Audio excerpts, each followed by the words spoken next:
welcome to Vlogmas. Come on in.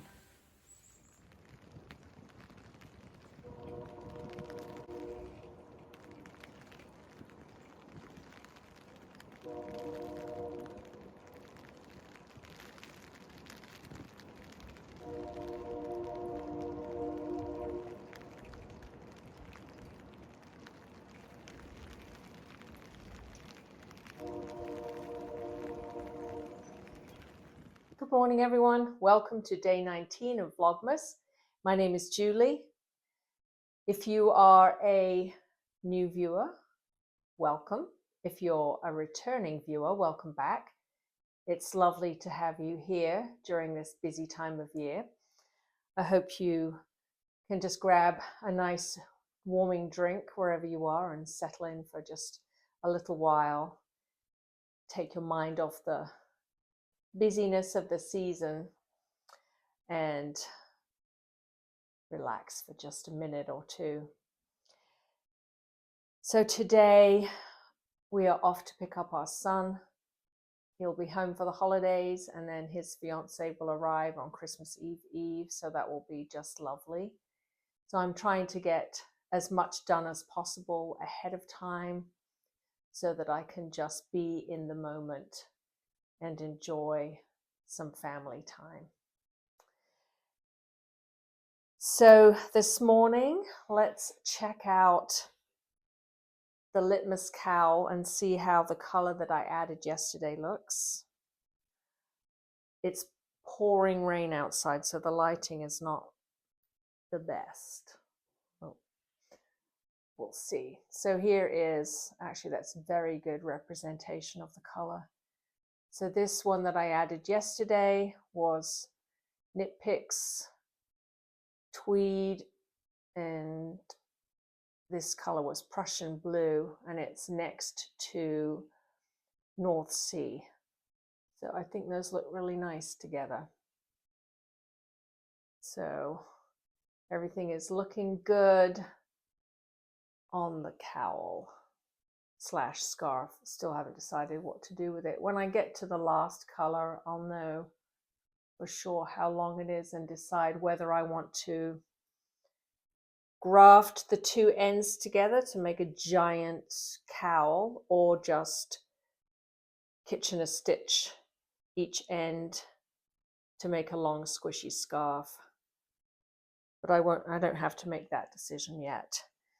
All right, so let's see what today's Advent color will be. Day 19. Misplaced my scissors. Oh, it's because I was wrapping gifts and I stole them. One moment. All right, back with the scissors. All right, let's see what color. Ooh, well, this is pretty. I'll have to look it up, but I do remember what I used this for. I knit my sister a beautiful sweater 2 years ago, and this was pretty sure part of the green color that was in it. If I remember, I'll put a picture of the sweater up because it was beautiful and I was very proud of it. It was stranded color work in 2 colors. All right, so that is going in next to the Prussian blue. And more than likely, I will just take this project with me in the car as my car knitting. As I said yesterday, it's a 4-hour round trip. And since it's just stockinette, even on the return part of the journey, when it's dark, I can usually knit stockinette in the round without really seeing what I'm doing, just by feel. So that'll be good. I'll get that squared away. So I did make my mince pies yesterday and I filmed that, so I will put that clip in for you for today, just because it's a busy day and I have lots to do. And other than filming the intro here and the outro, There won't be too much time for any fun filming, just because I'm getting the guest room ready and doing laundry and vacuuming and all those kind of fun things. So I hope you enjoy the mince pie making, and I will see you in a little bit. Getting ready to make my mince pies. I'm a little later than I normally am, but that's okay. In fact, I am the only one that likes them, so I just make one batch and I freeze half and then just eat them with a cup of tea every day until they're gone. But I can't imagine Christmas without mince pies, so it kind of has to be done.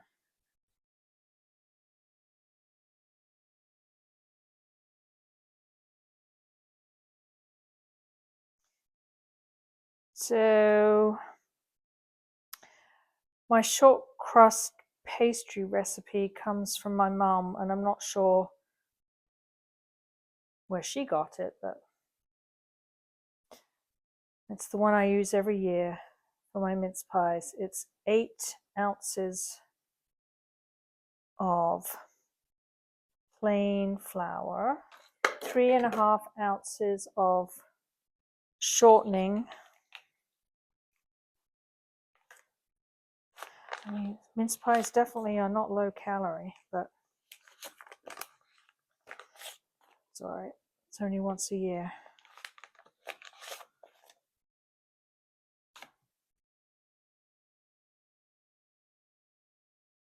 Cold water. So can clear the decks. Make some space. I have to use my fingertips to make fine breadcrumbs of the flour, salt, and shortening before I add the water. I'm looking out the window while I'm doing this. I'm watching the woodpecker on the suet feeder. And I should also mention that my oven is preheating while I'm doing this.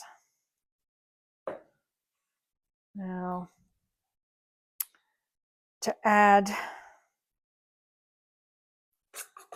2 to 3 tablespoons of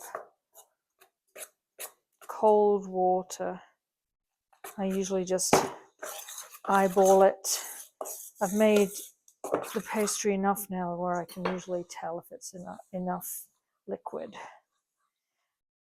And the thing about short crust pastry is you don't want to overwork it too much, because then it just becomes tough and it doesn't sort of flake and melt in your mouth the way you want it to. So you're just going to gently pull the pastry together till it makes a ball like this.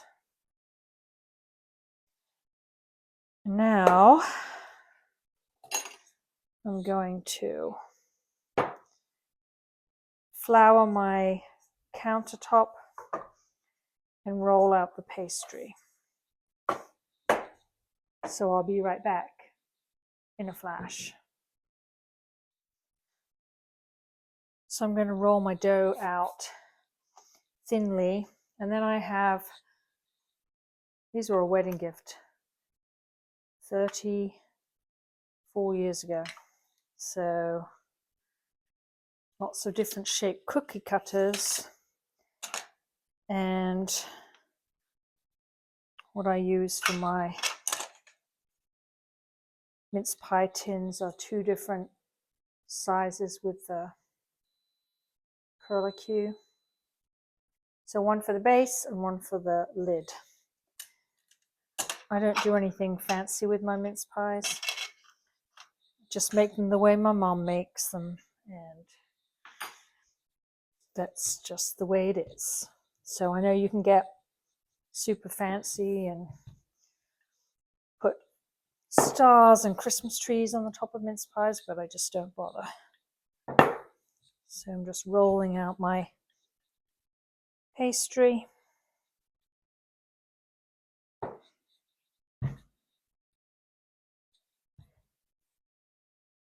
And I like my mince pies to be more mince meat than pastry, so I roll the pastry quite thin. I think that should do it. And I need a little tiny spatula to lift the shapes.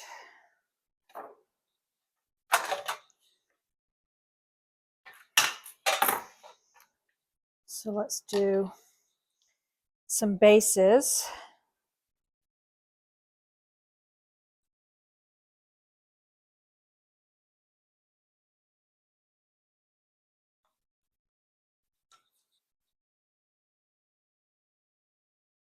When I first immigrated to the US, I didn't have mince pies for years because I couldn't find mince pie trays. And this was the era before instant gratification shopping like Amazon.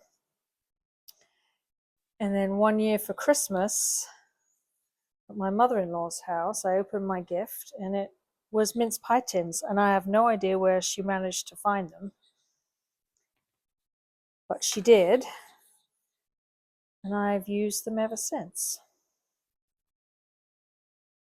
It was a very thoughtful Christmas gift. Now I need to, first of all, smell the mincemeat. Oh, it smells great. That was the other thing when I first moved to the US. It was very hard to find mincemeat. And now it's a lot easier. Not the mincemeat I grew up with. I grew up with Robertson's. And I think the only reason I can get it more easily up here in the northeastern part of the United States is because we are fairly close to Canada. Now, I don't want to overfill the bases of the mince pies because they're going to be cooked in a fairly hot oven, and if you put too much in there, they will try and escape. The mincemeat will try and escape the pastry casing. So, and for those of you who are unaware, even though this is called mince meat, there is no meat in it. It's just apples and raisins and sultanas and some citrus peel and a little bit of brandy, and that's it.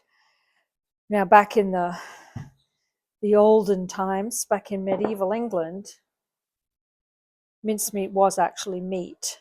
So they would create a concoction of different kinds of meats, duck, rabbit, probably venison, and then make little mince meat pies, actual meat pies.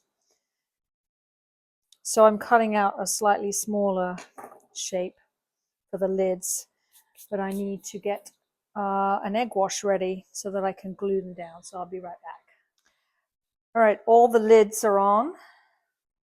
So now I need to put an egg wash on the top, and then I'm going to sprinkle it with the tops with vanilla sugar. Now, when I use vanilla pods, I put them in a jar, and just the used pods, not the vanilla beans inside. And then I put sugar in with the vanilla pods, and then you end up with vanilla sugar, which is great for topping baked goods. So I'm going to put vanilla sugar on top of my egg wash for these mince pies.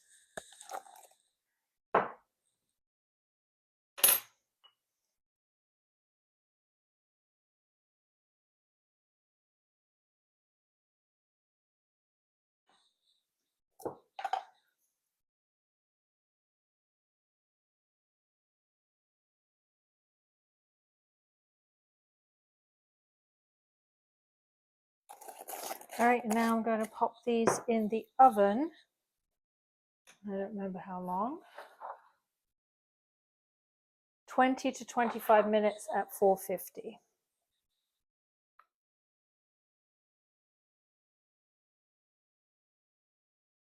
Mince pies are all done. They look delicious.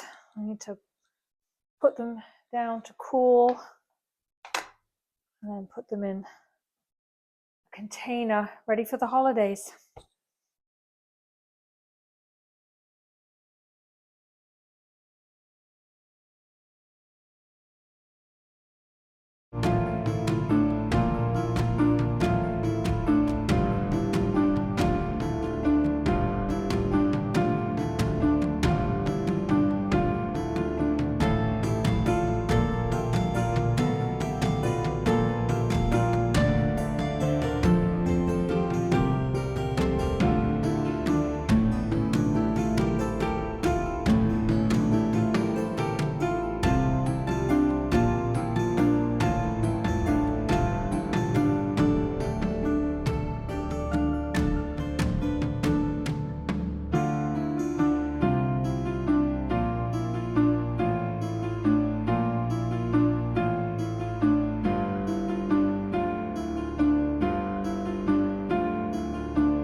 Thank you so much for joining me today. I hope that you enjoy the rest of your day, whatever you're doing, and I will see you all tomorrow for day 20. Bye-bye.